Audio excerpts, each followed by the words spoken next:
kita generasiku, kata Rasulullah. Yaitu zaman para sahabat radhiyallahu anhu. Mereka ini bukan 1-2 orang, atau 1-2 keluarga, atau satu suku saja. Tapi mereka itu sebanyak 124.000. Dan mereka ini semua ada kesibukan sama seperti kita.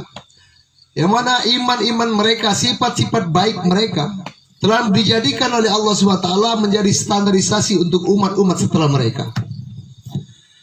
Karena sifat mereka hadis SWT yang tepat mendatangkan ridwan Allah SWT. Namanya sifat ini sudah melekat. Bagaimana kita tahu sifat gula itu manis?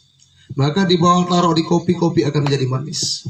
Ditaruh di dalam teh pun akan menjadi manis. Begitulah hadis SWT. Sifat-sifat mereka ini sudah masuk dalam diri mereka. Yang pertama sifat iman yang betul kepada Allah SWT. Tertancap dalam hati mereka semua kalimat la ilaha illallah. Dalam keadaan senang maupun susah, dalam keadaan sedih ataupun gembira, mereka tetap hadis SWT mempertahankan Allah SWT dalam hati mereka. Meskipun datang daripada ujian-ujian, tawaran-tawaran, kebahagiaan dunia, kebebasan dunia, tetap mereka lebih memilih mempertahankan Allah berada dalam hati mereka. Kita bisa tahu hadis SWT. Kisah Sayyidina Bilal bin Rabah radhiyallahu anhu. Ini dipaksa untuk meninggalkan Allah. Dipaksa meninggalkan imannya. Maka dia dibaringkan di padang pasir, padang pasir. Ditimpakan dengan batu hadis SWT. Dipaksa untuk keluar dari Islam. Apakah Bilal lebih memilih kebebasan dunia? Apakah Bilal lebih memilih kesenangan dunia dan meninggalkan perjuangan Allah? Tapi Bilal tetap mendalam keluar dari lisan Bilal ahadu ahad. Ahadu ahad. Maksudnya mentauhidkan Allah SWT. Saking hubungannya yang kuat kepada Allah SWT. Meskipun sudah diuji seperti itu. Kita bisa tahu Allah SWT. Kisah Khabbab bin Al-Arat radhiyallahu anhu. Ketika itu dipaksa untuk keluar daripada Islam. Supaya meninggalkan Allah, meninggalkan iman. Maka dinyalakan bara api dari Allah. Diseret Khabbab bin Al-Arat di atas bara api. Padam api itu karena lemak dan darah yang mengalir itu keluar punggungnya di Allah. Apakah dia lebih memilih perjuangan, lebih memilih daripada kebebasan dunia, lebih memilih kesenangan dunia dan meninggalkan Allah? Khabbab bin Al-Arat tetap mempertahankan Allah ada dalam hatinya. Bahkan dari Allah bukan hanya laki-laki saja, seorang wanita, orang yang mati syahid dalam Islam pertama kali, Sumayyah radhiyallahu anha. Ini Sumayyah Allah dipaksa untuk keluar dari Islam oleh Abu Jahal laknatullah alaihi. Maka Allah ditawarkan kebebasan dunia, ditawarkan keselamatan dunia. Atau kalau tidak keluar dari Islam, kau tidak meninggalkan agama Allah, maka aku ancam bunuh, kata Abu Jahal. Maka Sumayyah radhiyallahu anha tetap mempertahankan imannya Allah, rela dia ditikam kemaluannya sampai dia mati Allah. Ditikam kemaluannya dengan tombak oleh Abu Jahal laknatullah alaihi. Apakah Sumayyah lebih memilih kebebasan dunia, lebih memilih kesenangan dunia dan meninggalkan Allah? Sumayyah radhiyallahu anha rela ruhnya keluar dari badan, nyawanya hilang dari badannya, asal jangan sampai iman keluar dari hatinya. Ini hadis Subhanahu wa ta'ala. Sifat-sifat iman mereka cuma tertancap, yakinnya betul kepada Allah Subhanahu wa ta'ala, rela kehilangan apapun. Seperti itulah orang beriman. Tidak masalah hilang seseorang gara-gara Allah, jangan sampai hilang Allah gara-gara seseorang. Tidak masalah hilang pekerjaan gara-gara Allah, jangan sampai hilang Allah gara-gara pekerjaan.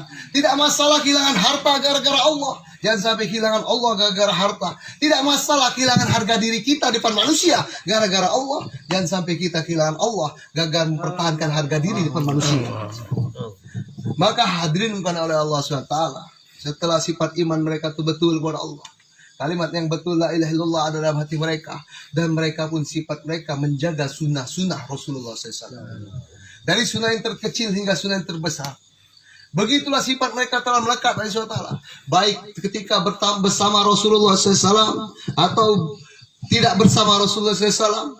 Baik di zaman Rasulullah SAW masih hidup ataupun zaman Rasulullah SAW telah wafat.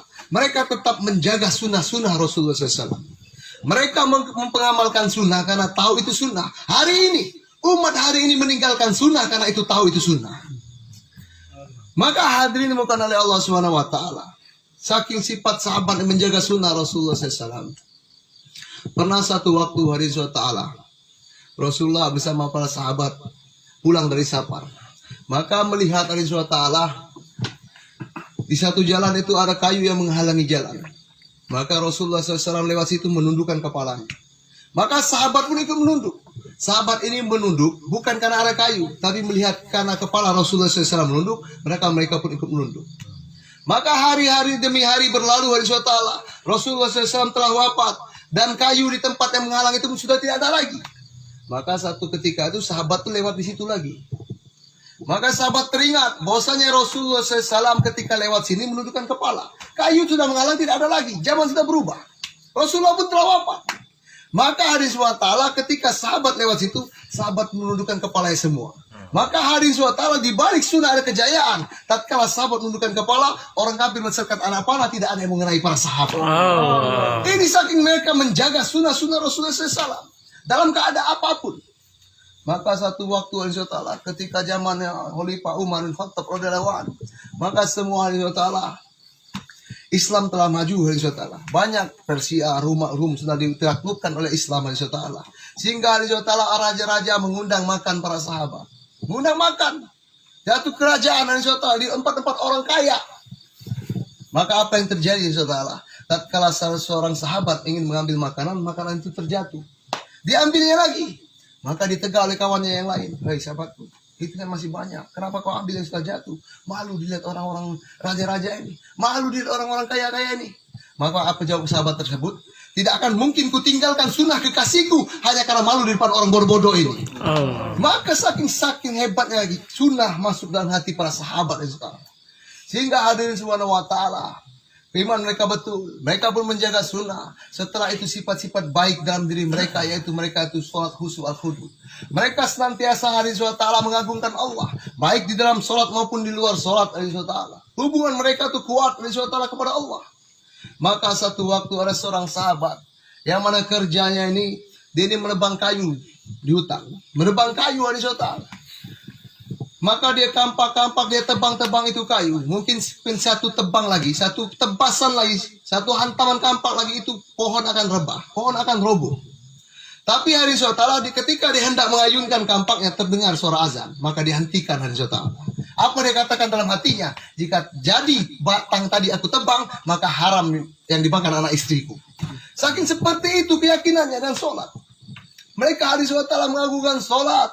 Benar-benar hari SWT menjaga sholat mereka.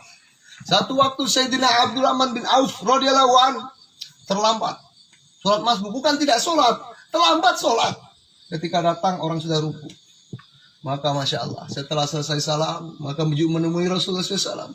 Ya Rasulullah, gara-gara bisnisku, gara-gara perdaganganku, aku tertinggal takbiratul ula.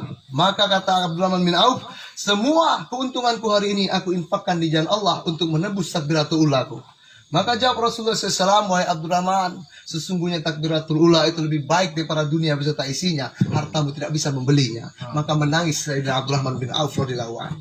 Karena tertinggal saja insyaAllah. Hari ini kita masih santai saja.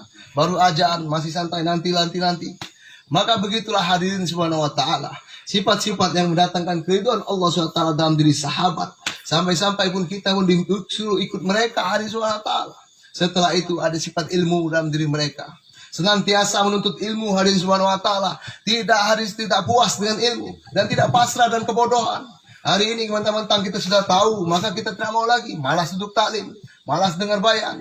Padahal hari SWT, Sayyidina Ali radhiyallahu anhu, ini adalah pintunya ilmu. Sampai-sampai kata Rasulullah SAW, Ana madinatul ilmi wa Ali babuha. Aku adalah kotanya ilmu dan Ali adalah pintunya, kata Rasulullah SAW. Sayyidina Ali katakan, aku telah diajari oleh Rasulullah SAW 1000 cabang ilmu. Setiap satu cabang ilmu memiliki 1000 cabang ilmu lagi. Tapi apa kata Sayyidina Ali? Barang siapa yang telah pernah mendengar 1000 kali tentang satu ilmu, dan dia katakan aku telah pernah mendengarnya, maka saat itulah pintu ilmu ditutup untuknya oleh Allah. Maka hadirin bukan Allah SWT, sampai Rasulullah SAW pun, Sayyidul Anbiya wal Mursalin, pemimpin Nabi dan Rasul, diperintahkan oleh Allah, Qul Rabbi zidni ilman. Ya Allah, ya Tuhanku, tambahkan untukku ilmu-ilmu pengetahuan, ilmu-ilmu agama. Diperintahkan Rasulullah SAW untuk minta lagi kepada Allah tentang ilmu. Maka hari SWT di atas orang berilmu pasti ada orang berilmu lagi. Dan seorang berilmu pasti ada orang berilmu lagi. Tidak ada orang yang alimnya sempurna. Maka senantiasa kita sampai mati untuk menuntut ilmu, mengikuti jejak para sahabat radhiyallahu anhu. dan sifat zikir melekat dalam hati mereka, SWT. Mereka amal-amal mereka mau terkesan, SWT. Satu waktu, SWT, seorang sahabat membaca Al-Quran dan mengulang-ulang ketika satu ayat, SWT, sampai-sampai menangis. Maka ditegur oleh Rasulullah, wahai sahabatku, sampai kapan kau menangis? Karena aku melihat tangisanmu telah menyebabkan malaikat-malaikat pun ikut menangis. Maka hadis Allah, sifat zikir mereka pun berkesan pada seluruh malaikat. Bukan hari ini. Kita hari ini zikir-zikir melihat suasana lalai, kita ikut lalai. Tapi mereka seperti itu dalam keadaan sendiri ataupun dalam keadaan ramai. Sifat zikir, ingat, merasa dilihat oleh Allah SWT kuat hari SWT. Sampai-sampai zikir mereka mempengaruhi daripada suasana-suasana lalai berubah menjadi suasana taat kepada Allah. Satu waktu Abdullah bin Abdullah bin Mas'ud radhiyallahu anhu lewat satu jalan. Ternyata di satu pinggir jalan itu ada Zazan dan kawan-kawannya sedang ngeband, sedang main bermusik, menyanyi dengan diiringi alat musik. Maka Allah ditutupkanlah kain di wajah daripada Ibnu Mas'ud, seraya menyatakan bahwa saya tidak sukaannya pada satu musik itu. Maka dia katakan, alangkah bagusnya jika suara itu digunakan untuk baca Al-Quran. Dia tinggalkan. Maka terkesan berpengaruh hari Allah. Maka Zazan bertanya, siapa itu? Itu adalah Ibnu Mas'ud, salah satu sahabatnya Rasulullah SAW. Maka Allah Zazan pun langsung memucahkan seluruh alat musiknya dan mengikuti jejak Abdullah bin Mas'ud. Maka Zazan terkenal menjadi ulama pada zamannya. Begitulah zikirnya para sahabat. Dengan berzikir mereka, suasana yang lalai pun bisa berubah, bisa ingat kepada Allah SWT. Saking kuat sifat zikir mereka. Dan setelah itu ada ikramul muslimin, melekat dalam diri mereka. Dalam keadaan senang maupun susah di Allah. Dalam keadaan suka maupun duka. Mereka lebih mengutamakan saudara mereka sendiri daripada keperluan mereka sendiri.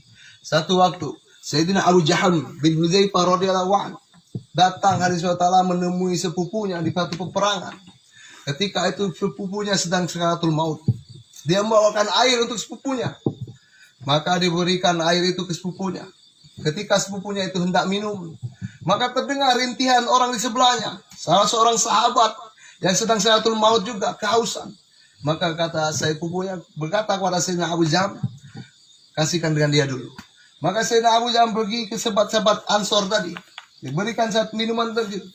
Maka ketika sahabat itu hendak minum, terdengar lagi satu rintihan. Seorang hendak sakaratul maut, sahabat-sahabat yang lain. Maka dia katakan, berikan kepada dia dulu. Maka dia datang kepada sahabat yang ketiga untuk memberikan air minum. Ternyata sahabat itu telah syahid. Pulang ke sahabat yang Ansor yang kedua tadi. Maka sahabat itu pun telah syahid. Pergi lagi ke tempat sepupunya. Ternyata sepupunya pun telah syahid. Rela mereka menghilangkan nyawanya demi mengutamakan saudaranya hari Allah. Ini sifat mereka hari Allah kaum muslimin. Hari ini mereka itu rela berhutang hanya untuk memuliakan tamunya. Rela berhutang untuk menyambut saudaranya. Hari ini kita berhutang hanya untuk keperluan kemumaziran diri kita sendiri. Sehingga hadirin subhanahu wa ta'ala, sifat-sifat mereka yang mendatangkan ridha Allah SWT. Setelah itu mereka lakukan semua itu karena Allah Subhanahu wa ta'ala. Ikhlas yang betul kepada Allah Subhanahu wa ta'ala. Mereka mencintai karena Allah, beramal karena Allah. Jangankan cinta beramal, mencintai seorang muslim pun karena Allah, membenci pun karena Allah, marah pun karena Allah, bahkan membunuh pun karena Allah. Satu waktu Sayyidina Ali karamallahu wajah dalam satu peperangan, maka bertempur dengan orang kafir. Orang kafir itu hampir mati. Orang kafir itu sudah roboh dalam tanah. Maka hari SWT mungkin satu tebasan lagi saat Sayyidina Ali, maka orang kafir itu akan mati.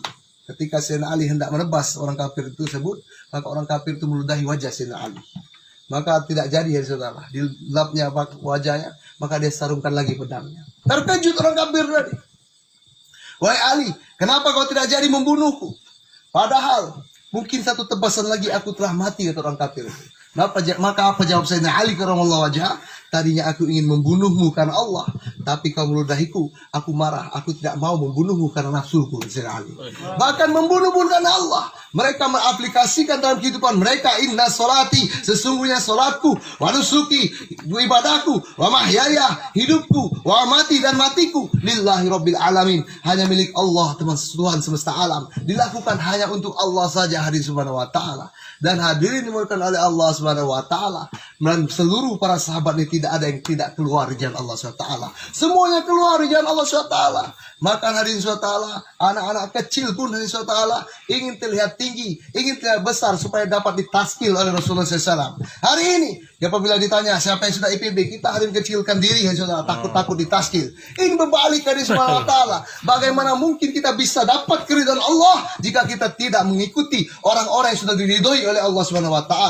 Semuanya keluar di jalan Allah SWT. Muaz bin Jabal radhiyallahu anhu itu ulamanya para sahabat keluar di jalan Allah. Abu Hurairah muhadisin, perawi hadis terbanyak, dia pun keluar di jalan Allah.